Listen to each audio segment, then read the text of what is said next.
If your iPhone or iPad is stuck on the Apple logo, keeps restarting, or won't turn on at all, you'll often see one suggestion everywhere: put it in recovery mode. But what does that actually mean? What is recovery mode and why does Apple include it?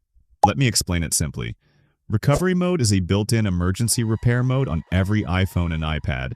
It loads before iOS even starts. So even if iOS is frozen, corrupted, or completely broken, recovery mode still works. Think of it like a safe repair screen that exists outside the normal system. Normally, when you power on your device, iOS loads first.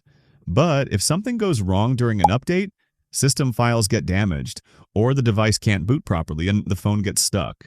That's where recovery mode comes in. When your iPhone or iPad is in recovery mode, it stops trying to load iOS. Instead, it waits for instructions from a computer. This allows your Mac or PC to communicate directly with the device and fix serious software problems. In recovery mode, you'll usually see two options. The first is Update.